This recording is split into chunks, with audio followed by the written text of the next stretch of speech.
대한민국 상위 1% 의사 집안의 문턱 앞에서 조건이 부족하다는 이유로 돈봉투와 함께 처참하게 내쳐진 수진. 하지만 가장 초라해 보이던 그녀의 손에는 콧대 높은 시부모조차 상상하지 못한 억만금보다 강력한 무기가 들려 있었습니다. 철옹성 같은 편견의 벽을 무너뜨리고 경멸을 눈물 어린 존경으로 뒤바꾼 그녀의 우아하고도 결정적인 한 방은 과연 무엇이었을까요? 구독과 좋아요를 누르시면 매일 감동적인 이야기를 만나실 수 있습니다. 지금부터 시작하겠습니다. 서울의 부촌 평창동에 위치한 박 원장의 2층 저택 거실입니다. 오후에 따스한 햇살이 비치고 있지만 집안의 공기는 평소보다 훨씬 들떠 있군요. 소파 테이블 위에는 화려한 스펙이 적힌 여성들의 신상 명세서가 여러 장 흩어져 있습니다. 박 원장과 최 여사는 그 종이들을 마치 보물지도라도 되는 양 들여다보고 있네요. 최 여사는 돋보기 안경을 고쳤으며 입가에 흐르는 미소를 감추지 못합니다. 그녀는 수화기를 들고 친구들에게 전화를 겁니다. 목소리에 힘이 잔뜩 들어가 있습니다. 어머, 영숙이 엄마. 나야. 우리 지훈이 말이야. 조만간 좋은 소식 있을 것 같아서 미리 전화했어. 아직 확정은 아닌데 혼처가 들어오는 곳들이 워낙 쟁쟁해야지. 병원장 따님도 있고 법조계 집안도 있고 그래. 호호. 최 여사의 통화 소리를 듣고 있던 박 원장도 싫지 않은 내색입니다. 그는 천천히 찻잔을 들어 올리며 고개를 끄덕입니다. 평생 정형외과 의사로 살아온 자부심이 대단한 그는 며느리 또한 자신의 격에 맞는 사람이 들어올 것이라 굳게 믿고 있습니다. 아들 지우는 단 한 번도 부모의 뜻을 거스른 적 없는 모범생이었으니까요. 박 원장은 속으로 병원을 더 크게 확장할 기회가 왔다며 쾌재를 부릅니다. 저녁 시간이 되어 현관문이 열리고 아들 지훈이 들어옵니다. 대학병원 외과 의사로 매일 경무에 시달려 피곤할 법도 한데 오늘따라 표정이 사뭇 비장해 보입니다. 지훈은 넥타이를 느슨하게 풀며 부모님 맞은편 소파에 조심스럽게 앉습니다. 무거운 침묵을 깨고 지훈이 어렵게 입을 엽니다. 아버지, 어머니, 드릴 말씀이 있어요. 저 만나는 사람 있습니다. 이번 주말에 집에 데려와서 인사시키고 싶어요. 그 말을 들은 박 원장과 최 여사의 눈이 휘둥그레집니다. 두 사람은 서로의 얼굴을 마주보며 기쁨을 감추지 못합니다. 당연히 자신들이 보고 있던 명단 속의 규수들처럼 대단한 집안의 딸일 것이라 짐작하는 것이죠. 그래, 역시 우리 아들이야. 진작 말을 하지 그랬니? 어느 병원장 따님이니? 아니면 교수님 댁인가? 최 여사가 다급하게 묻습니다. 지우는 부모님의 기대에 찬 눈빛을 보며 차마 사실대로 말하지 못하고 입술만 달싹입니다. 그저 곤란한 듯 시선을 피하며 작게 대답할 뿐입니다. 오시면 직접 보시고 판단해 주세요. 정말 착하고 좋은 사람입니다. 부모는 아들의 곤란한 표정을 겸손함으로 해석해 버립니다. 박 원장은 호탕하게 웃으며 아들의 어깨를 두드려 줍니다. 허허, 녀석도 참. 뜸 들이기는. 알았다. 아주 성대하게 맞이해 주마. 내 며느리가 될 사람이니 부족함이 없어야지. 그날 이후 주말까지 박 원장의 집은 비상이 걸렸습니다. 최 여사는 가사 도우미를 닥달해 집안 구석구석 먼지 한 톨 없게 청소하게 했습니다. 거실 바닥은 거울처럼 반짝이고 장식장의 크리스털 잔들도 새로 닦아 빛을 냅니다. 유명 호텔 출신 셰프에게 부탁해 최고급 요리 재료들도 잔뜩 주문했습니다. 예비 며느리에게 기가 죽지 않으면서도 부유함을 과시하려는 최 여사의 계산이 깔려 있는 행동입니다. 드디어 약속한 일요일 점심시간이 되었습니다. 박 원장은 가장 아끼는 양복을 꺼내 입었고 최 여사는 우아한 진주 목걸이를 걸었습니다. 두 사람은 소파에 나란히 앉아 현관 쪽만 뚫어져라 쳐다보고 있습니다. 시계 초침 소리가 유난히 크게 들릴 만큼 긴장과 설렘이 교차하는 순간입니다. 띵동. 경쾌한 초인종 소리가 울립니다. 최 여사는 반사적으로 자리에서 일어나 옷매무새를 다듬습니다. 박 원장도 헛기침을 하며 근엄한 표정을 짓습니다. 왔나 봐요. 여보, 당신도 표정 좀 펴요. 웃으면서 도우미가 현관문을 엽니다. 지훈이 먼저 들어오고 그 뒤로 한 여성이 조심스럽게 발을 들여놓습니다. 박 원장 부부의 시선이 동시에 그 여성에게 꽂힙니다. 그런데 이게 웬일일까요? 부부의 기대와는 전혀 다른 모습입니다. 명품 가방 대신 낡은 쇼핑백을 들었고 화려한 원피스 대신 수수한 블라우스 차림입니다. 손에 들린 것은 백화점 선물 세트가 아닌 동네 과일 가게에서 산 듯한 소박한 바구니 하나뿐이네요. 해맑게 웃으며 들어오던 지훈이 긴장한 듯 수진의 등을 살짝 밀어줍니다. 수진은 떨리는 손으로 신발을 가지런히 벗고 고개를 깊이 숙입니다. 아, 안녕하세요. 처음 뵙겠습니다. 이수진이라고 합니다. 활짝 웃고 있던 최 여사의 입꼬리가 서서히 아주 차갑게 내려가기 시작합니다. 박 원장의 미간에도 깊은 주름이 잡힙니다. 화려하게 차려진 식탁과 반짝이는 샹들리에 아래 너무나도 평범하고 초라해 보이는 불청객이 서 있습니다. 기대가 컸던 만큼 실망감은 거대한 파도처럼 밀려와 거실의 공기를 순식간에 얼어붙게 만듭니다. 거실에 이어 식당으로 자리를 옮긴 네 사람 사이에는 무거운 침묵만이 감돕니다. 식탁 위에는 랍스터 구이부터 갈비찜까지 잔치상이라도 벌어진 듯 화려한 음식들이 김을 모락모락 피우고 있네요. 하지만 이 맛있는 냄새가 수진에게는 전혀 느껴지지 않는 듯합니다. 그녀는 방석 위에 앉아 있지만 마치 가시방석에 앉은 것처럼 안절부절 못하고 있습니다. 손을 무릎 위에 얌전히 모으고 있지만 손끝이 파르르 떨리는 게 보입니다. 박 원장은 물 한 모금을 마시고는 헛기침을 크게 한 번 합니다.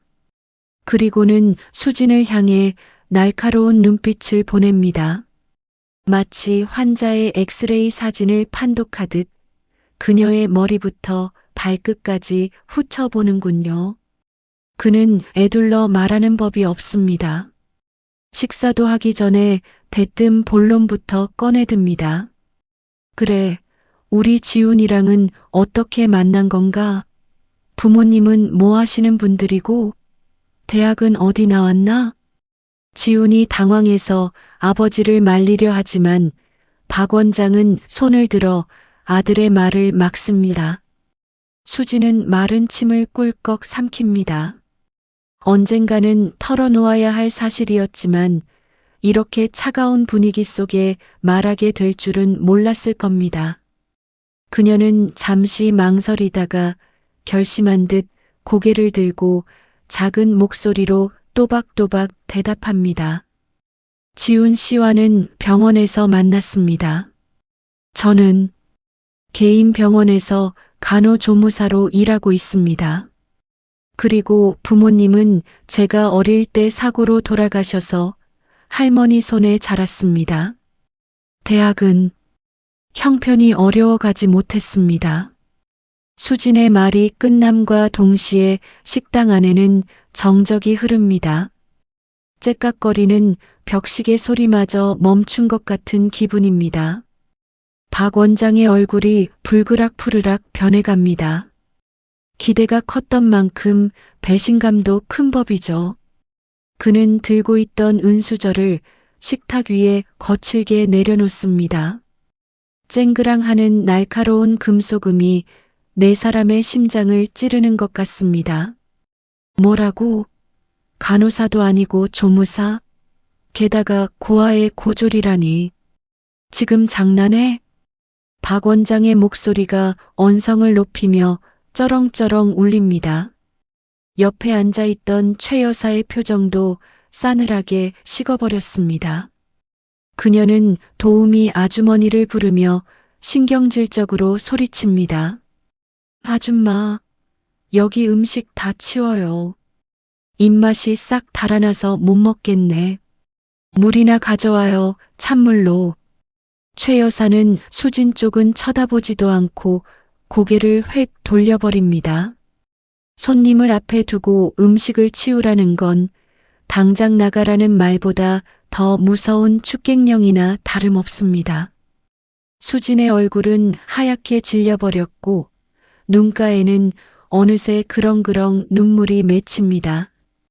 지훈이 참다 못해 자리에서 벌떡 일어납니다. 아버지, 어머니, 너무하세요. 수진이 가진 건 없어도 정말 성실하고 착한 사람이에요. 저한테는 누구보다 소중한 사람이라고요. 하지만 박 원장은 아들의 호소 따위는 들리지 않는다는 듯 코웃음을 칩니다. 그는 의자 등받이에 기대어 팔짱을 끼고는 모멸감 가득한 시선으로 수진을 쏘아봅니다. 착한 거? 그게 밥 먹여주냐? 내가 아직 세상 물정을 모르는구나. 어디서 근본도 없는 애를 데려와서 집안 망신을 시키려 들어. 당장 내 눈앞에서 치워라. 그 말은 비수가 되어 수진의 가슴에 꽂힙니다. 더 이상 그 자리에 앉아 있을 수가 없습니다. 수진은 떨리는 몸을 일으켜 세우고는 흐르는 눈물을 닦을 생각도 못한 채 부모님을 향해 90도로 허리를 숙입니다. 죄송합니다. 정말 죄송합니다. 수진은 도망치듯 식당을 빠져나갑니다. 현관문이 열리고 닫히는 소리가 들리자마자 지훈도 아버지를 원망스러운 눈으로 한번 쳐다보고는 그녀를 뒤따라 뛰어나갑니다. 텅 빈 식탁에는 박 원장과 최 여사 두 사람만 남았습니다. 박 원장은 분이 풀리지 않는지 넥타이를 거칠게 풀어헤치며 씩씩거립니다. 최 여사는 뒷목을 잡고 아이고 소리를 내며 앓는 신용을 합니다. 내가 미쳐 정말. 의사 며느리 보나 했더니 간호조무사가 웬 말이래요. 동네 창피해서 얼굴을 어떻게 들고 다녀요? 두 노인의 한숨과 불평소리만이 화려한 저택을 가득 채웁니다. 맛있는 음식들은 손도 대지 않은 채 차갑게 식어가고 있군요. 기대가 컸던 만큼 실망의 골도 깊어진 이 밤, 가족의 갈등은 이제 막 시작되었을 뿐입니다. 며칠 뒤 서울 시내에서 가장 비싸다는 5성급 호텔 로비 라운지입니다. 높은 천장 아래 은은한 클래식 음악이 흐르고 향긋한 커피 향이 감도는 곳이지만 수진에게는 도살장에 끌려온 듯 숨막히는 공간일 뿐입니다. 창가 자리에 앉은 최 여사는 커다란 선글라스를 낀 채 팔짱을 끼고 있습니다. 그녀의 앞에는 식지 않은 커피가 그대로 놓여 있군요. 맞은편에 앉은 수지는 고개를 푹 숙인 채 무릎 위에 놓인 자신의 손만 내려다보고 있습니다. 최 여사가 선글라스를 벗어 테이블 위에 탁 소리나게 내려놓습니다. 그녀의 날카로운 눈매가 수진을 향합니다. 빙빙 돌려 말하는 것은 딱 질색이라는 듯 최 여사는 가방에서 두툼한 흰색 봉투 하나를 꺼내 테이블 위로 쓱 미밉니다. 봉투의 두께가 제법 묵직해 보이는군요. 긴 말 안 할게. 우리 지훈이한테서 떨어져라. 이거면 내가 1년 동안 죽어라 일해도 못 벌 돈이야. 이걸로 어디 가서 작은 가게라도 하나 차리든지 해. 최 여사의 목소리는 낮지만 서늘합니다. 주변 사람들의 이목을 신경 써서 언성을 높이지는 않지만 그 내용은 비수처럼 날카롭습니다. 수지는 눈앞에 놓인 봉투를 바라봅니다. 자신의 사랑과 인격을 돈으로 계산하려 드는 이 상황이 너무나 비참하게 느껴집니다. 심장이 쿵쿵 뛰고 얼굴이 화끈거리지만 수지는 떨리는 손을 들어 봉투를 다시 최 여사 쪽으로 밀어냅니다. 어머님, 죄송하지만 이 돈은 받을 수 없습니다. 저는 지훈 씨를 진심으로 사랑합니다. 조건이나 배경이 아니라 사람을 보고 만나는 거예요. 수진의 목소리는 작지만 힘이 실려 있습니다. 예상치 못한 반격에 최 여사의 눈썹이 꿈틀거립니다. 돈이면 다 해결될 줄 알았던 그녀의 자존심에 금이 가는 순간입니다.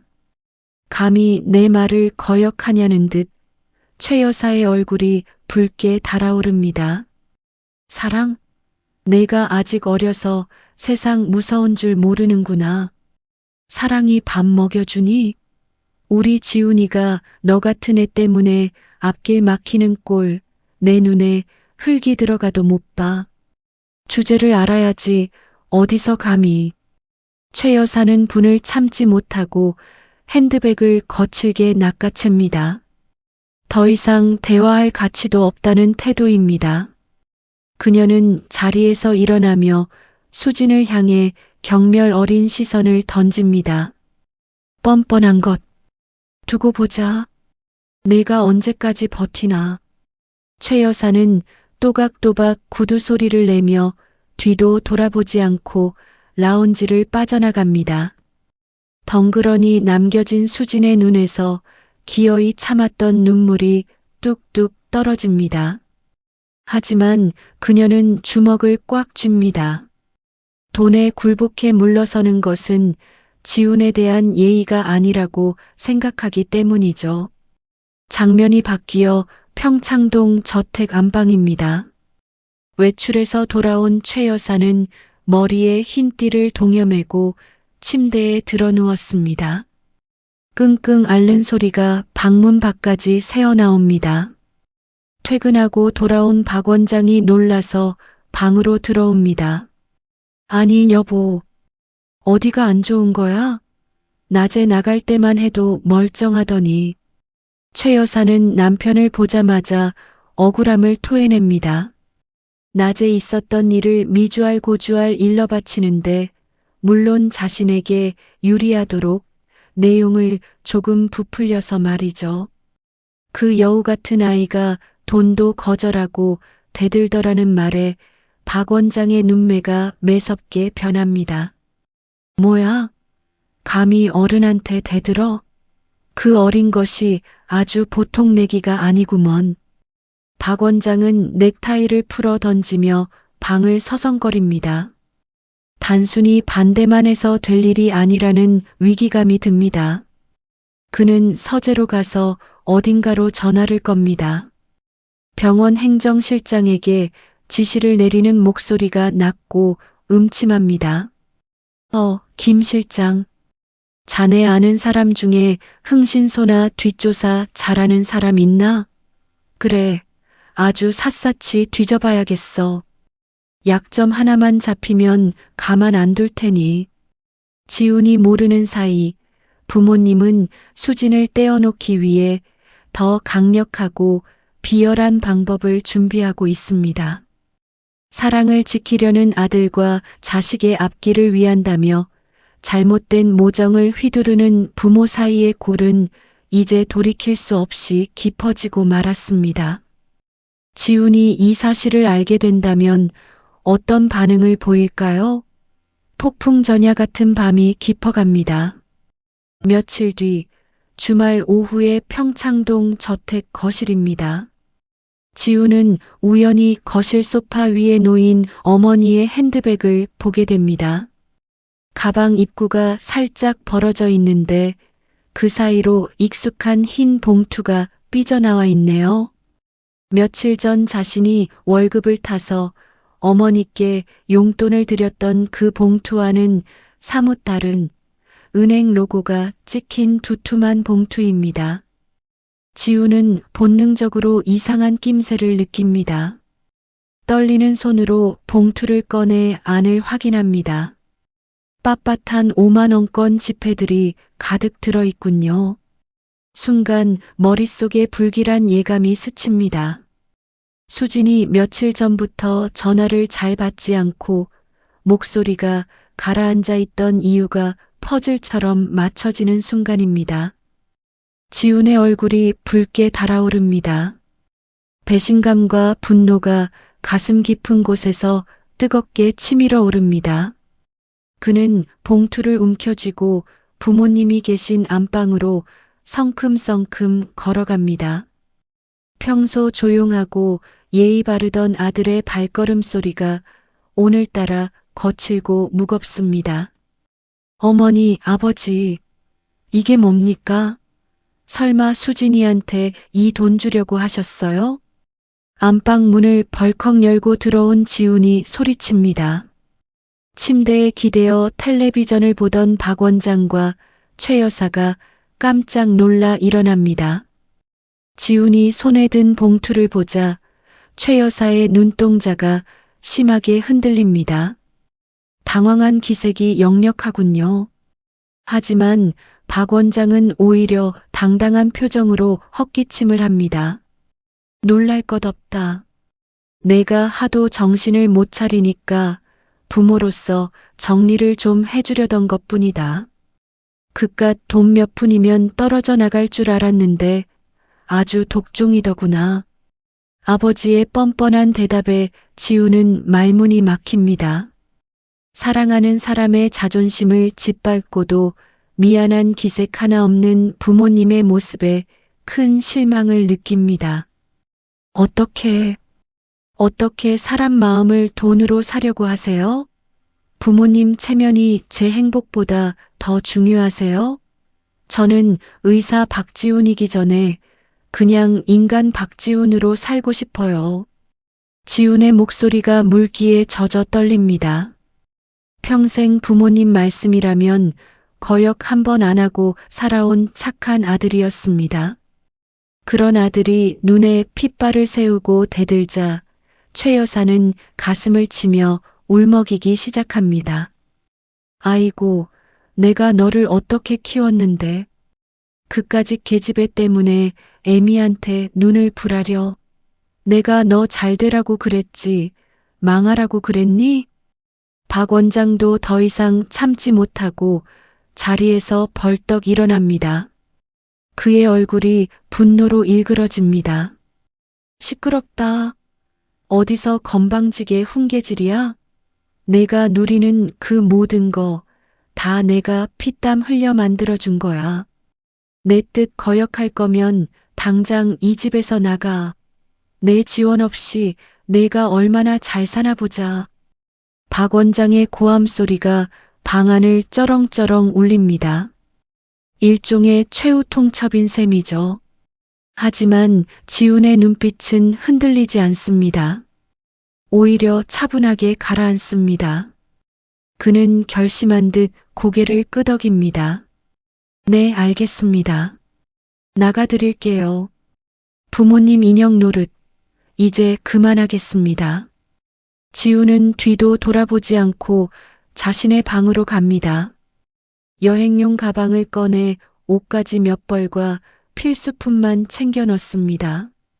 그리고 지갑에서 부모님이 주신 신용카드와 고급 승용차의 차키를 꺼냅니다. 식탁 위에 그것들을 가지런히 올려놓습니다. 부모의 그늘에서 벗어나 온전히 자신의 힘으로 서겠다는 선언과도 같습니다. 가방 하나만 달랑 맨 지훈이 현관 쪽으로 걸어나갑니다. 거실로 뛰어나온 최 여사가 아들의 팔을 붙잡고 매달립니다. 지훈아, 가지 마라. 내 아버지가 홧김에 한 소리야. 잘못했다 빌어, 어서. 하지만 지훈은 어머니의 손을 조용히 그러나 단호하게 뿌리칩니다. 죄송해요, 어머니. 건강하세요. 짧은 인사를 남기고 지훈은 현관문을 열고 나갑니다. 쾅 하고 닫히는 문소리가 유난히 크고 건조하게 들립니다. 텅 빈 거실에는 정적만이 흐릅니다. 최 여사는 현관 앞에 주저앉아 대성통곡을 합니다. 아이고, 내 새끼. 저 고집을 누가 꺾어. 박 원장은 씩씩거리며 소파에 털썩 앉지만 그의 손은 미세하게 떨리고 있습니다. 며칠 고생하면 제 발로 기어 들어올 것이라고 큰 소리쳤지만 아들의 눈빛이 예전 같지 않다는 것을 그도 느꼈기 때문이죠. 지우는 차가운 밤 공기를 맞으며 걷습니다. 화려한 저택과 고급차는 없지만 발걸음은 그 어느 때보다 가볍습니다. 그는 수진이 사는 동네 근처의 저렴한 고시텔을 알아보기 위해 휴대폰을 켭니다. 이제 의사 아들이 아닌 한 여자의 남자로 홀로 서기를 시작하는 밤입니다. 그의 뒤로 남겨진 대저택의 불빛만이 쓸쓸하게 깜빡이고 있습니다. 지훈이 집을 나간 지 보름이 지났습니다. 아들의 빈자리가 느껴질 법도 한데 평창동 저택은 오히려 더 분주하고 소란스럽습니다. 최 여사는 아들이 보란 듯이 더 대단한 며느리를 들이겠다고 결심했습니다. 그래서 유명한 중매쟁이를 닥달해 가장 조건이 좋다는 아가씨를 집으로 초대했습니다. 오늘은 바로 그 완벽한 며느리 후보가 방문하는 날입니다. 거실에는 값비싼 꽃향기가 진동하고 테이블 위에는 최고급 다과가 차려져 있습니다. 잠시 후 현관문이 열리고 화려한 차림의 젊은 여성이 들어섭니다. 건설사 회장의 막내딸이라는 그녀입니다. 머리부터 발끝까지 명품으로 휘감은 모습이 눈이 부실 정도입니다. 하지만 인사를 하는 둥 마는 둥 고개만 까딱하고는 거실로 성큼성큼 들어와 소파 상석에 털썩 앉습니다. 예의라고는 찾아볼 수 없는 태도지만 박 원장은 그저 그녀의 뒷배경이 마음에 들어 허허 웃으며 넘깁니다. 집이 생각보다 좀 좁네요. 인테리어도 너무 올드하고요. 요즘은 다들 모던하게 바꾸는 추세인데. 그녀는 자리에 앉자마자 집안을 훑어보며 지적질을 시작합니다. 최 여사가 아끼는 유럽풍 앤티크 가구들을 보며 촌스럽다는 듯 코웃음을 칩니다. 최 여사의 미간이 꿈틀거리지만 꾹 참습니다. 아들이 데려왔던 수진과 비교하면 하늘과 땅 차이인 집안이니 이 정도 투정은 애교로 봐줘야 한다고 스스로를 다독이는 것이죠. 가사 도우미 아주머니가 정성스럽게 깎은 과일과 차를 내옵니다. 그런데 그녀는 아주머니를 쳐다보지도 않고 손짓으로 찻잔을 밀어냅니다. 아줌마, 차가 너무 뜨겁잖아요. 센스 없게. 얼음 좀 띄워와요. 빨리요. 마치 하인을 부리듯 당당하고 거만한 말투입니다. 도우미 아주머니가 당황해서 허둥지둥 부엌으로 달려갑니다. 최 여사는 순간 얼굴이 화끈거립니다. 아무리 도우미라지만 자신보다 연배가 높은 분에게 저렇게 함부로 대하는 모습이 영 거슬립니다. 하지만 박 원장은 오히려 흐뭇한 표정입니다. 허허, 역시 대기업 회장님 따님이라 그런지 맺고 끊는 게 확실하구만. 사람이 카리스마가 있어야 병원 안주인 노릇도 하는 법이지. 그렇고 말고. 박 원장의 눈에는 그녀의 무례함이 당당함으로, 거만함이 리더십으로 보이는 모양입니다. 그는 며느리 덕에 병원을 확장할 꿈에 부풀어 현실을 제대로 보지 못하고 있습니다. 대화는 자연스럽게 결혼 후의 생활로 이어집니다. 최 여사는 은근히 기대를 비칩니다. 아들과 며느리가 들어와서 함께 살면 적적한 집안이 활기로 찰 것이라 믿는 눈치입니다. 우리 집이 방도 많고 2층은 독립되어 있으니까 들어와 살면 불편한 건 없을 거예요. 내가 살림 간섭하는 시어머니도 아니고. 최 여사가 조심스럽게 말을 꺼내자 그녀는 콧방귀를 뀌며 대답을 자릅니다. 포크로 과일을 콕 찍으며 아주 태연하게 폭탄 선언을 합니다. 어머님, 무슨 말씀을 하시는 거예요? 요즘 누가 시부모님 모시고 살아요? 저는 제 사생활이 제일 중요한 사람이에요. 그리고 두 분 연세도 있으신데 관리받으시려면 실버타운이 훨씬 낫죠. 제가 시설 좋은 요양원 하나 알아봐 드릴까요? 순간 거실에는 찬물을 끼얹은 듯 정적이 흐릅니다. 최 여사는 너무 놀라 입을 다물지 못합니다. 실버타운이라니 고려장이나 다름없다고 생각하는 곳을 며느리 될 사람이 대놓고 권하다니요. 박 원장의 표정도 일순간 굳어집니다. 천하의 박 원장에게 짐 싸서 양로원에나 가라는 소리와 다를 바 없으니까요. 하지만 이미 혼담이 꽤 진행된 상태라 박 원장은 섣불리 화를 내지 못합니다. 그저 헛기침만 하며 애써 분위기를 수습하려 합니다. 젊은 사람들이야 따로 살고 싶겠지. 그건 차차 상의해 보면 되는 거고. 박 원장의 비굴한 태도에 그녀는 승리감에 도취된 듯 묘한 미소를 짓습니다. 그녀는 시계를 보더니 내일 아트 예약이 있다며 자리에서 일어납니다. 갈 때도 역시나 인사는 건성입니다. 또각또각 구두 소리를 요란하게 내며 그녀가 사라지자 최 여사는 그제야 참았던 숨을 몰아쉬며 소파에 쓰러지듯 눕습니다. 기가 쫙 빨린 기분입니다. 여보, 쟤 좀 이상하지 않아요? 아무래도 아닌 것 같은데. 사람을 아주 아래로 내려다보잖아. 최 여사가 걱정스럽게 말하지만 박 원장은 고개를 저으며 고집을 피웁니다. 당신이 예민한 거야. 부잣집에서 귀하게 자라서 좀 직설적인 것뿐이지. 수진인가 뭔가 하는 그 쥐뿔도 없는 애보다 100배 낫지 않나? 배경이 든든해야 우리 지훈이도 기가 사는 거야. 박 원장은 억지로 자신들의 선택을 합리화합니다.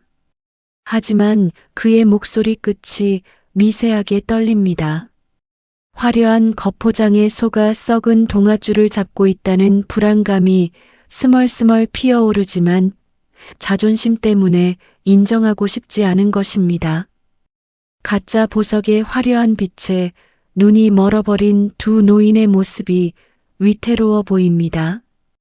그날 밤 박 원장의 서재에는 무거운 공기만 감돌고 있습니다. 책상 위에는 병원 경영 지표가 적힌 서류들이 어지럽게 흩어져 있군요. 최근 병원 매출이 눈에 띄게 줄어든 데다 믿었던 아들마저 집을 나가버리니 박 원장의 속은 새카맣게 타들어가고 있습니다. 그는 돋보기를 벗어 던지며 미간을 찌푸립니다.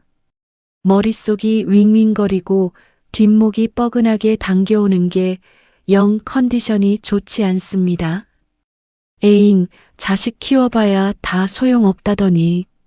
박 원장은 물을 마시러 가려고 자리에서 일어납니다. 그런데 그 순간 눈앞이 번쩍하더니 세상이 빙글빙글 돌기 시작합니다. 다리에 힘이 쭉 빠지면서 중심을 잡을 수가 없습니다. 그는 책상 모서리를 잡으려 허공에 손을 휘젓지만 이내 쿵 하는 둔탁한 소리와 함께 바닥으로 쓰러지고 맙니다. 입가에는 거품이 보글거리고 의식은 순식간에 암전처럼 깜깜해집니다. 거실에서 드라마를 보고 있던 최 여사가 그 소리를 듣습니다. 평소와 다른 묵직한 소리에 가슴이 철렁 내려앉습니다. 여보, 무슨 소리예요? 여보. 최 여사가 서재문을 벌컥 열고 들어갑니다. 그리고 바닥에 쓰러져 있는 남편을 발견하고는 비명을 지릅니다. 아, 여보, 정신 차려요. 여보. 최 여사는 사시나무 떨듯 손을 떨며 119에 전화를 겁니다. 구급대원이 도착할 때까지의 시간이 마치 10년처럼 길게 느껴집니다. 요란한 사이렌 소리와 함께 구급대원들이 들이닥치고 박 원장을 들것에 실어 나릅니다. 최 여사도 겉옷 하나 제대로 걸치지 못한 채 엉겁결에 구급차에 올라탑니다. 응급실로 향하는 구급차 안 최 여사는 남편의 차가운 손을 잡고 하염없이 눈물을 흘립니다. 뇌졸중이라고 합니다. 이 위급한 상황에 연락할 사람이 없습니다. 아들 지훈에게 전화를 걸어보지만 수술 중인지 연결이 되지 않습니다. 덜컥 겁이 난 최 여사의 머릿속에 며칠 전 다녀간 그 건설사 회장 딸이 스칩니다. 그래, 예비 며느리니까 와주겠지 하는 지푸라기라도 잡는 심정으로 전화를 겁니다. 아가, 큰일 났다. 내 아버님이 쓰러지셨어. 지금 응급실 가는 길인데 내가 좀 와다오. 내가 너무 무섭구나. 최 여사는 울먹이며 사정합니다. 하지만 수화기 너머에서 들려오는 목소리는 너무나 태연하고 차갑습니다. 어머님, 저 지금 내일 관리받는 중인데요. 그리고 저 병원 냄새 딱 질색이에요. 비위 상해서 못 가요. 간병인 부르세요. 돈이면 다 해결되잖아요. 뭐라고? 내가 그러고도 사람이니? 어머, 말씀이 심하시네요. 아직 결혼한 것도 아닌데 오라가라 하지 마세요. 끊을게요. 뚜. 전화는 매정하게 끊깁니다. 최 여사는 멍하니 휴대폰을 내려다봅니다. 배신감과 충격으로 온몸에 힘이 빠집니다. 그 대단한 집안, 화려한 겉모습 뒤에 숨겨진 바닥을 확인하는 순간입니다. 응급실에 도착해 박 원장이 처치실로 들어갑니다. 최 여사는 보호자 대기실 의자에 힘없이 주저앉으려 합니다. 하지만 다리에 힘이 풀린 나머지 발을 헛디디고 맙니다. 악! 외마디 비명과 함께 최 여사가 복도 바닥으로 굴러떨어집니다. 발목에서 뚝 하는 소리가 납니다. 극심한 고통이 밀려옵니다. 의료진들이 달려와 그녀를 부축하지만 발목이 퉁퉁 부어올라 땅을 디딜 수조차 없습니다. 엎친 데 덮친 격으로 골절 진단을 받게 됩니다. 1시간 뒤 상황은 참으로 처량하게 변했습니다. 천하의 박 원장은 중환자실에 누워있고 최 여사 또한 환자복을 입고 휠체어에 앉아 있습니다. 평소 남부러울 것 없이 떵떵거리던 부부였지만 지금 이 순간 그들 곁에는 아무도 없습니다. 6인실 병실 구석에 자리를 배정받은 최 여사는 깁스한 다리를 내려다보며 한숨을 쉽니다. 옆 침대에는 자식들이 사온 과일을 깎아 먹으며 웃음꽃을 피우는 노부부가 보입니다. 그 모습이 너무나 부러워 최 여사는 고개를 돌리고 맙니다. 아들 지훈을 쫓아내고 착한 수진을 모욕 줬던 일들이 주마등처럼 스쳐 지나갑니다. 우리가 뭘 위해서 이렇게 악착같이 살았나? 화려한 저택도 명예도 돈도 지금 이 병실 안에서는 아무런 힘이 되지 못합니다. 박 원장은 의식은 찾았지만 몸 한쪽이 마비되어 말조차 어눌한 상태입니다. 콧줄을 꽂고 멍하니 천장만 바라보는 남편과 다리가 부러져 물 한 잔 떠먹여줄 수 없는 아내. 두 사람은 난생 처음 겪어보는 철저한 고립감 속에 덩그러니 남겨졌습니다. 밤이 깊어갈수록 병실의 공기는 더욱 차갑고 쓸쓸하게 느껴집니다.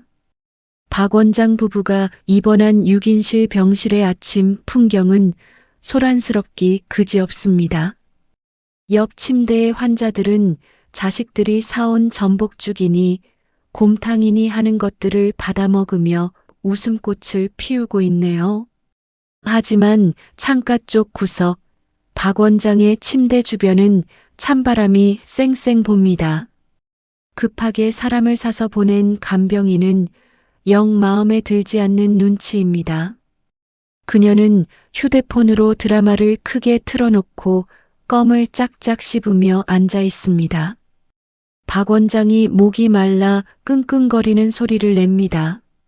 마비된 입술이 바짝 타들어가지만 스스로 물컵을 쥘 힘조차 없습니다. 간병인은 귀찮다는 듯이 쳐다보지도 않고 빨대 꽂은 물통을 툭 던져줍니다. 할아버지, 물 여기 있어요. 좀 알아서 드세요. 나도 좀 쉬어야지. 돈을 주고 고용한 사람이지만 정성이라곤 눈을 씻고 찾아봐도 없습니다. 평생 대접만 받고 살아온 박 원장은 굴욕감에 얼굴이 벌개집니다. 기저귀를 갈 때도 마찬가지입니다. 커튼도 제대로 치지 않고 환자복을 훌러덩 벗기는 통에 박 원장은 수치심에 눈을 질끈 감아버립니다. 몸을 이리저리 굴리는 손길이 어찌나 거친지 짐짝 취급을 당하는 기분이죠. 반대편 휠체어에 앉아 이 모습을 지켜보는 최 여사의 속도 문드러집니다. 다리에 깁스를 하고 있어 남편을 도울 수도 간병인을 쫓아낼 수도 없는 처지니까요. 아줌마, 환자를 좀 살살 다뤄요. 돈 받고 일하면서 그게 무슨 태도예요? 최 여사가 앙칼지게 소리쳐 보지만 간병인은 콧방귀를 낍니다. 아이고 할머니, 그렇게 불만이면 직접 하시든가요. 요즘 간병인 구하기가 얼마나 힘든데 유세는. 간병인의 대꾸에 최 여사는 기가 막혀 말문이 막힙니다. 그때 병실 문이 열리고 아들 지훈이 헐레벌떡 뛰어들어옵니다. 수술복 위에 가운만 걸친 채 땀범벅이 된 모습입니다.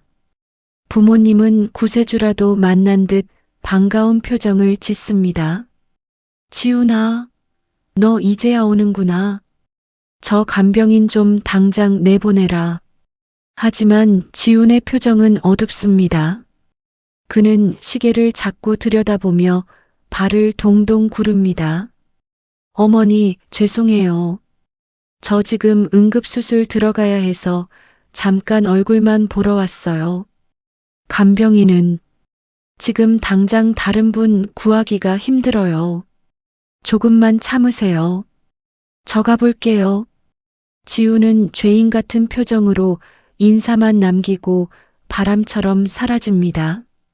의사 아들을 두었지만 정작 병실에서는 고아나 다름없는 신세가 된 것입니다.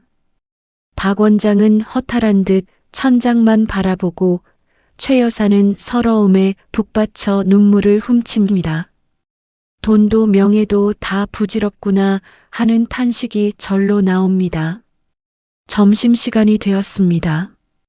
병원 밥차가 들어오고 식판이 놓입니다.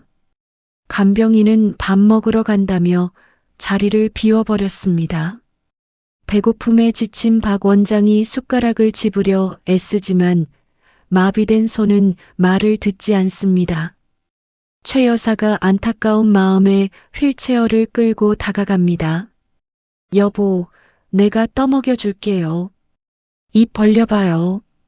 하지만 깁스한 다리가 불편해 자세가 나오지 않습니다. 억지로 국물을 떠서 남편 입가에 가져가던 순간 휠체어가 미끄러지며 식판을 엎고 맙니다. 와장창 국그릇이 엎어지며 빨간 국물이 박 원장의 환자복과 침대 시트를 엉망으로 만듭니다. 뜨거운 국물에 놀란 박 원장이 비명을 지르고 최 여사는 당황해서 휴지를 찾느라 허둥지둥합니다. 아이고, 이를 어째. 여보, 괜찮아요? 뜨겁지 않아요? 최 여사는 엎질러진 국물을 손으로 닦아내며 엉엉 울음을 터뜨립니다. 밥풀이 묻은 환자복, 붉게 물든 시트, 그리고 바닥에 나뒹구는 숟가락. 병실 안의 모든 시선이 그들에게 쏠리고 노부부의 자존심은 바닥까지 추락합니다. 누군가의 도움이 절실하지만 아무도 선뜻 나서지 않는 차가운 현실입니다. 그때였습니다. 병실 문이 조용히 열립니다. 소란스러운 분위기 속에 누군가 침대 곁으로 다가옵니다. 단정한 바지 정장에 머리를 하나로 묶은 익숙한 실루엣입니다. 바로 수진입니다. 그녀는 아무 말 없이 가방을 내려놓습니다. 그리고 놀란 눈으로 쳐다보는 최 여사를 향해 살짝 고개를 숙여 보입니다. 수진은 망설임 없이 소매를 걷어붙입니다. 그녀는 울고 있는 최 여사의 손에 들린 젖은 휴지를 부드럽게 가져갑니다. 어머님, 비키세요. 제가 할게요. 수진의 목소리는 차분하고 단호합니다. 그녀는 능숙한 솜씨로 젖은 시트를 걷어내고 박 원장의 몸에 묻은 국물을 물수건으로 꼼꼼하게 닦아냅니다. 뜨거워서 놀랐을 피부를 식혀주는 손길이 어찌나 섬세한지 박 원장의 찡그린 미간이 서서히 펴집니다. 수지는 침대 밑에 떨어진 식기들을 치우고 새 환자복을 가져와 박 원장에게 입혀줍니다. 그 과정이 물 흐르듯 자연스럽고 빠릅니다. 마치 오랫동안 이 일을 해온 사람처럼 막힘이 없습니다. 어느새 깨끗해진 침대에 누운 박 원장은 쥐구멍에라도 숨고 싶은 심정인지 슬며시 고개를 돌려 수진을 외면합니다. 자신이 그토록 무시하고 쫓아냈던 아이가 가장 비참한 순간에 구원자처럼 나타났으니까요. 최 여사는 멍하니 수진을 바라봅니다. 돈 봉투를 거절하던 당돌한 눈빛은 사라지고 오직 환자를 걱정하는 따뜻한 눈빛만이 남아 있습니다. 수진은 땀을 닦으며 최 여사를 봅니다. 식사 못하셨죠? 제가 죽 사왔어요. 일단 이것부터 드세요. 수진이 내민 보온통에서는 김이 모락모락 피어오릅니다. 고소한 냄새가 코끝을 찌르자 최 여사의 다친 마음에도 미세한 균열이 생기기 시작합니다.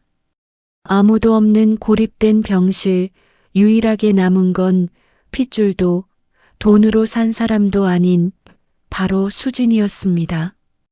병실의 공기가 달라졌습니다. 수진이 짐을 푼 지 반나절도 지나지 않아 일어난 변화입니다. 그녀는 머리를 질끈 묶고 본격적으로 간병 모드에 돌입했습니다. 단순히 착한 마음씨로 돕는 수준이 아닙니다. 그녀가 보여주는 행동 하나하나는 수년간 병원 현장에서 다져진 프로의 기술입니다.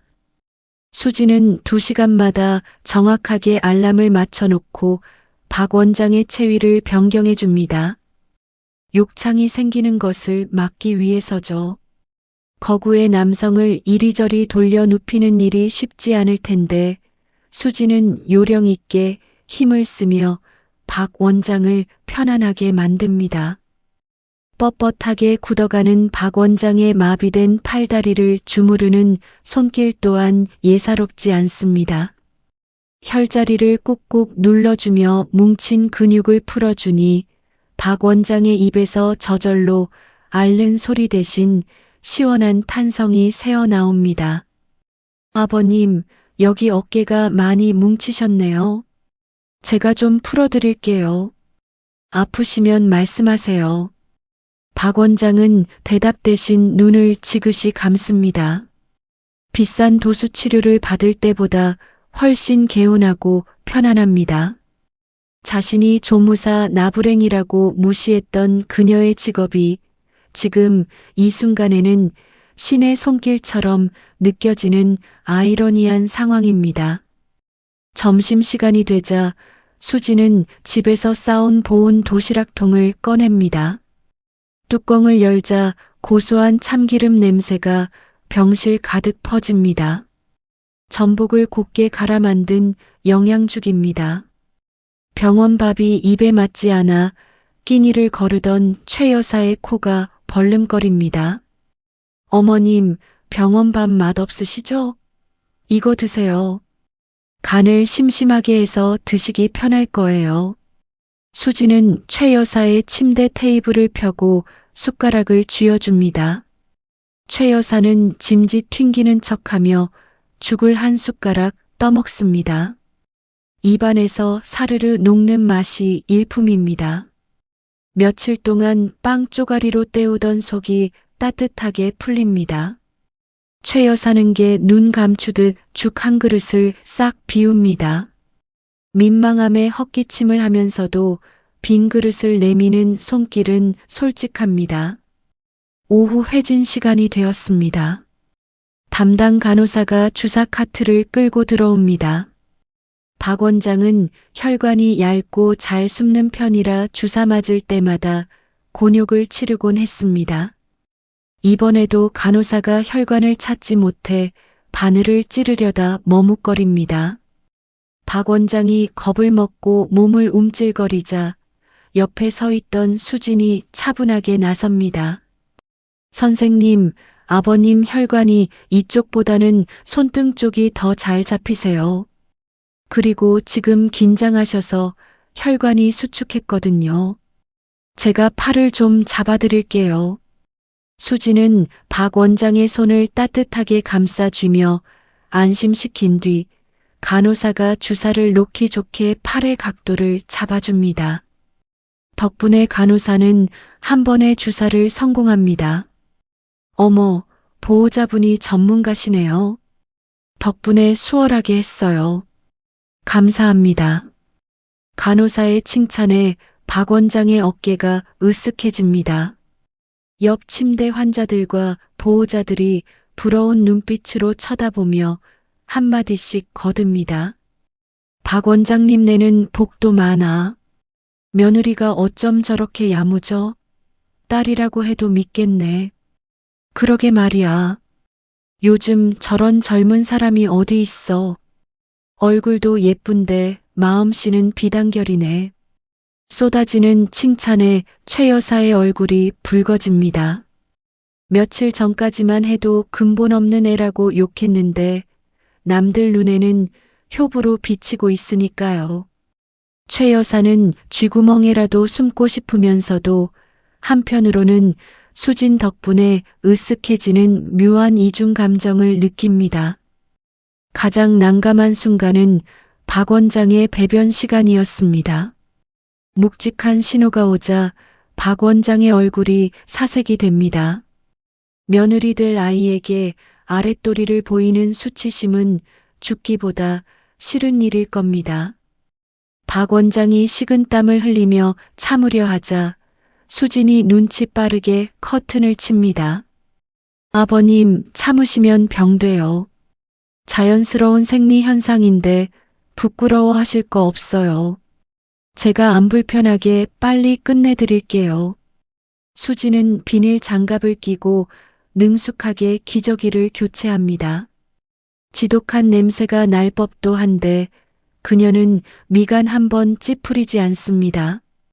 오히려 박 원장이 민망해할까봐 농담을 건네며 분위기를 편안하게 만듭니다. 뒤처리까지 깔끔하게 마친 후 환기를 시키는 그녀의 모습에서 프로의 품격이 느껴집니다. 박 원장은 이불을 머리 끝까지 뒤집어 쓰고 눈시울을 붉힙니다. 고마움과 미안함이 뒤섞인 눈물입니다. 밤이 깊었습니다. 지훈이 퇴근길에 잠시 병실에 들릅니다. 그는 병실 문을 열었다가 눈앞에 펼쳐진 광경에 멈칫합니다. 아버지의 다리를 주무르고 있는 수진과 그 옆에서 편안하게 잠든 어머니. 전쟁터 같았던 병실이 세상에서 가장 평화로운 곳으로 변해 있습니다. 지우는 울컥하는 마음에 수진에게 다가갑니다. 수진아, 고생 많지? 미안해. 내가 해야 하는데. 아니에요. 지훈 씨는 환자들 살리느라 바쁘잖아요. 이건 내가 잘하는 일이니까 걱정 마요. 얼른 가서 좀 쉬어요.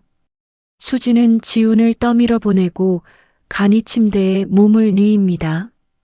새벽 2시 최 여사가 화장실에 가고 싶어 잠에서 깹니다. 깁스한 다리 때문에 혼자서는 움직일 수가 없습니다. 부스럭거리는 소리에 수진이 스프링처럼 벌떡 일어납니다. 피곤할 텐데도 잠투정 하나 없이 최 여사에게 다가옵니다. 어머니, 화장실 가시게요? 제가 부축해 드릴게요. 천천히 일어나세요. 수진은 최 여사의 겨드랑이에 어깨를 넣어 단단히 부축합니다. 그녀의 몸은 작지만 단단하고 따뜻합니다. 화장실까지 가는 복도는 고요합니다. 최 여사는 수진의 어깨에 의지해 걸으며 며칠 전 자신이 던졌던 모진 말들을 떠올립니다. 돈봉투를 던지며 막말을 퍼붓던 자신의 모습이 너무나 부끄럽습니다. 볼일을 보고 나오는 길, 최 여사가 멈춰서서 수진을 빤히 바라봅니다. 아가, 넌 우리가 밉지도 않니? 그렇게 모질게 굴었는데 왜 이렇게까지 하는 거야? 수진은 잠시 생각에 잠기더니 맑은 눈으로 최 여사를 바라보며 웃습니다. 지훈 씨를 낳아주시고 길러주신 분들이잖아요. 제가 사랑하는 사람의 부모님이니까 저한테도 부모님이나 다름없죠. 그리고 저도 나중에 늙고 아플 때 누군가 제 손을 잡아주면 좋겠다고 생각하거든요. 담담하지만 진심이 담긴 그 대답에 최 여사의 가슴 속에 남아있던 마지막 얼음장벽이 와르르 무너져 내립니다. 그녀는 떨리는 손을 들어 수진의 손을 꼭 잡습니다. 거칠어진 며느리의 손이 그 어떤 명품보다 귀하게 느껴지는 밤입니다. 어느덧 2주라는 시간이 흘렀습니다. 수진의 지극정성 어린 간호 덕분에 박 원장의 상태는 기적처럼 호전되었습니다. 마비되었던 팔다리에 힘이 들어가고 어눌했던 말투도 제법 또렷해졌습니다. 오늘은 드디어 기다리던 퇴원 날입니다. 병실 창가로 들어오는 햇살이 그들의 앞날을 축복하듯 따사롭습니다. 수진은 아침 일찍부터 짐을 챙기느라 분주합니다. 박 원장은 침대에 걸터 앉아 그런 수진의 뒷모습을 물끄러미 바라봅니다. 그의 눈빛에는 예전의 도끼 대신 따스한 온기가 서려 있습니다. 그때 병실 문이 요란하게 열리며 진한 향수 냄새가 코를 찌릅니다. 모두의 시선이 문 쪽으로 쏠립니다. 화려한 투피스 정장에 선글라스를 낀 여자, 바로 그 건설사 회장의 막내딸입니다. 그녀의 품에는 사람 몸통만 한 거대한 꽃다발이 안겨 있습니다. 퇴원 소식을 어디서 주워 듣고 뒤늦게 점수를 따러 온 것이 분명합니다. 그녀는 병실에 들어서자마자 짐을 싸고 있는 수진을 엉덩이로 툭 치고 지나갑니다. 아줌마 비켜요. 좁아 죽겠네. 이거 꽃병에 물 좀 받아서 꽂아놔요. 시들기 전에. 그녀는 수진을 당연하다는 듯이 간병인 취급하며 하대합니다. 수진이 아무 말 없이 비켜서자 그녀는 박 원장 앞으로 다가가 콧소리를 냅니다. 아버님, 퇴원 축하드려요. 제가 그동안 너무 바빠서 못 와봤어요. 대신 제가 제일 비싼 꽃으로 사왔어요. 예쁘죠? 그녀는 꽃다발을 박 원장의 품에 억지로 안깁니다. 박 원장의 표정이 순식간에 일그러집니다. 응급실로 실려가던 날 병원 냄새가 싫다며 전화를 끊어버리던 그녀의 차가운 목소리가 귓가에 생생하게 맴돕니다. 박 원장은 부들부들 떨리는 손으로 꽃다발을 집어듭니다. 그리고는 있는 힘껏 바닥을 향해 내동댕이 칩니다. 철썩! 꽃잎이 사방으로 흩어지고 꽃병 물이 튀며 병실 바닥이 난장판이 됩니다. 여자는 소스라치게 놀라 뒤로 물러섭니다. 야, 아버님 노막 나셨어요? 이게 얼마짜린데? 박 원장은 침대 난간을 붙잡고 벌떡 일어섭니다. 그의 얼굴이 붉게 달아오르고 목에는 핏대가 섭니다. 내 인연, 당장 내 눈앞에서 꺼져라. 사람이 죽어가는 판에 내 손톱치라는 게 더 중요했던 위인 아니냐? 돈만 많으면 뭐해? 인성이 개차반인데. 다시는 내 집 근처에 얼씬도 하지 마라.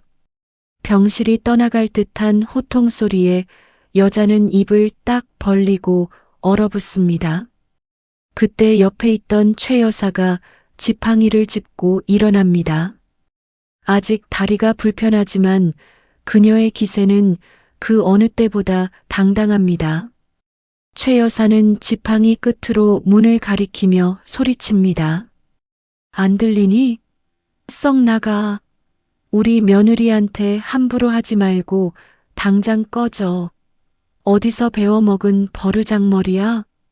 최 여사가 지팡이를 휘두를 기세로 다가오자 여자는 아이고 미친 노인네들이네 라고 비명을 지르며 헐레벌떡 병실 밖으로 도망칩니다.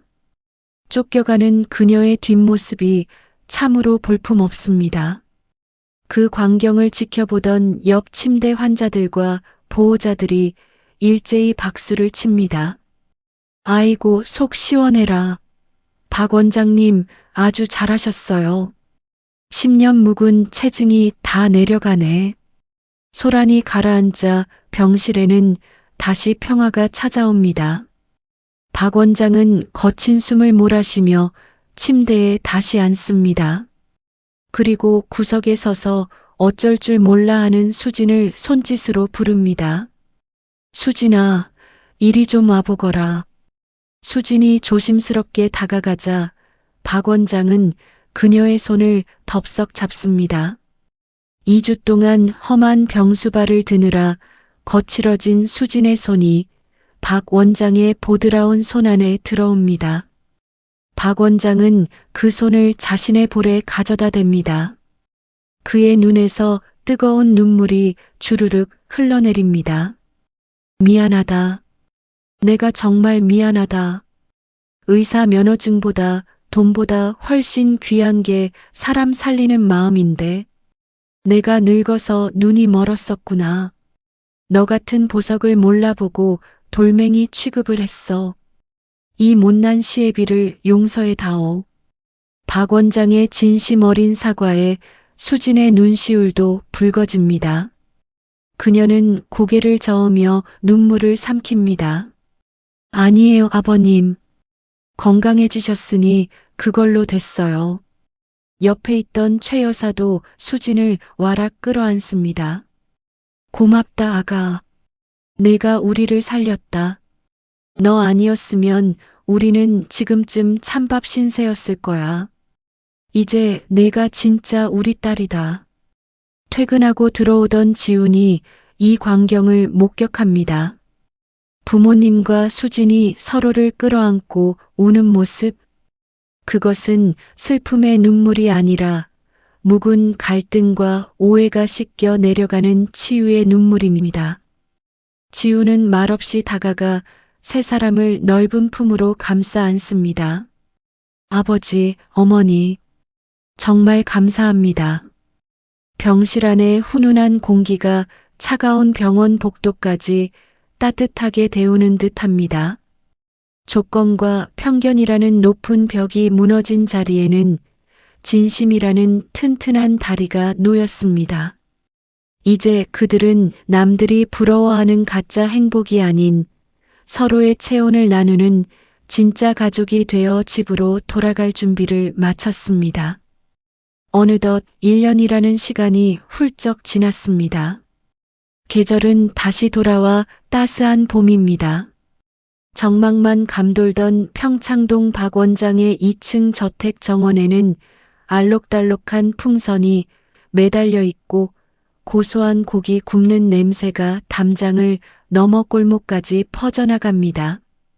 오늘은 박 원장의 생일을 맞아 온 가족이 모여가든 파티를 여는 날입니다. 박 원장은 편안한 트레이닝복 차림으로 직접 그릴 앞에 서 있습니다. 예전 같으면 남자가 부엌 일에 손 떼는 거 아니다라며 헛기침이나 했을 그가 집게를 들고 고기를 뒤집으며 연신 싱글벙글입니다. 뇌졸중 후유증은 찾아볼 수 없을 만큼 건강한 모습입니다. 오히려 병석에 눕기 전보다 표정이 한결 여유롭고 부드러워졌습니다. 그는 잘 익은 고기 한 점을 접시에 담아 누군가에게 건넸습니다. 자, 이건 우리 복덩이 며느리 거다. 많이 먹어라. 두 사람 목까지 먹어야지. 그 접시를 받아드는 사람은 바로 수진입니다. 그녀는 어느덧 임신 7개월 차에 접어들어 배가 불룩하게 나와 있습니다. 헐렁한 원피스를 입고 있지만 얼굴에는 행복한 윤기가 흐릅니다. 1년 전 죄인처럼 고개를 숙이고 현관을 들어서던 위축된 모습은 온데간데 없습니다. 이제 그녀는 이 집안의 당당한 중심이자 사랑받는 며느리입니다. 정원 한쪽 테이블에는 최 여사와 그녀의 친구들이 모여 앉아 차를 마시고 있습니다. 친구들의 시선이 온통 수진에게 쏠려 있습니다. 예전에는 며느리 자랑 배틀에서 기가 죽어 입을 다물고 있던 최 여사였지만 지금은 상황이 역전되었습니다. 그녀는 목에 두른 화사한 실크 스카프를 어루만지며 목소리를 높입니다. 이거 우리 며느리가 이번에 유럽 여행 다녀오면서 사온 거야. 센스가 보통이 아니지? 얘 말도 마. 싹싹하기는 또 얼마나 싹싹한지 요즘 이런 애 없어. 내가 전생에 나라를 구했나 봐. 최 여사의 입에서 쉴 새 없이 며느리 칭찬이 쏟아집니다. 친구들은 부러움 가득한 눈빛으로 수진을 쳐다보며 정말 복받았다. 딸보다 낫다며 맞장구를 칩니다. 조건과 배경만 따지던 최 여사의 친구들도 박 원장 부부가 겪은 일을 전해 듣고는 사람 됨됨이가 최고라는 것을 인정한 눈치입니다. 지우는 그릴 옆에서 아버지의 어깨를 주물러드리며 이 평화로운 광경을 지켜봅니다. 병원 일에 치여 늘 피곤한 기색이었던 지훈의 얼굴도 훨씬 밝아졌습니다. 부모님의 반대를 무릅쓰고 선택한 사랑이 틀리지 않았음을, 그리고 그 선택이 가족 모두를 구원했음을 확인했기 때문입니다. 식사가 무르익을 무렵 지훈과 수진이 눈빛을 교환하더니 준비한 봉투를 꺼냅니다. 아버지, 생신 축하드려요. 그리고 어머니, 그동안 저희 때문에 마음고생 많으셨죠? 두 분 오붓하게 다녀오시라고 준비했어요. 수진이 내민 봉투 안에는 하와 이행 크루즈 여행 티켓이 들어 있습니다.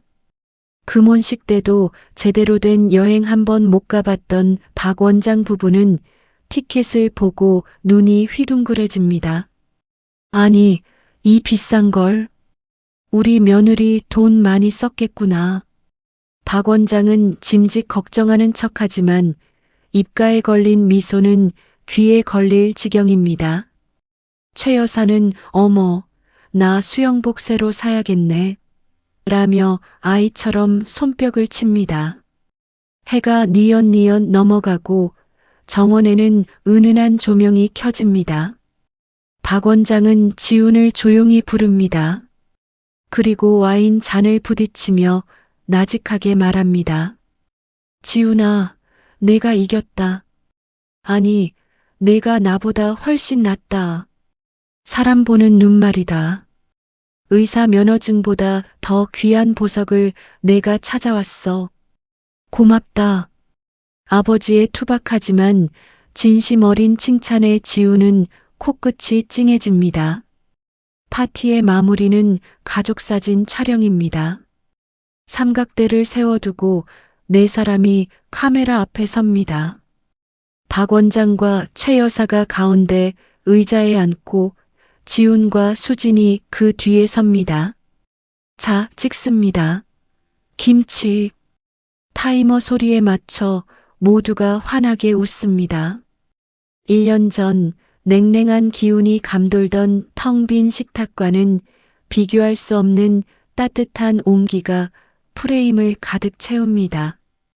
카메라 셔터가 찰칵 터지는 순간 사진 속 박 원장의 시선은 렌즈가 아닌 배가 부른 며느리 수진을 향해 있습니다. 조건이라는 차가운 껍데기를 벗어던지고 진심이라는 따뜻한 알맹이로 채워진 진짜 가족의 탄생입니다. 화면에 걸린 가족사진 액자를 클로즈업하며 그 안에서 가장 밝게 빛나는 수진의 미소를 보여주는 것으로 이야기는 막을 내립니다. 이것은 청진기로는 들을 수 없었던 사람의 마음이 만들어낸 가장 완벽한 해피엔딩입니다.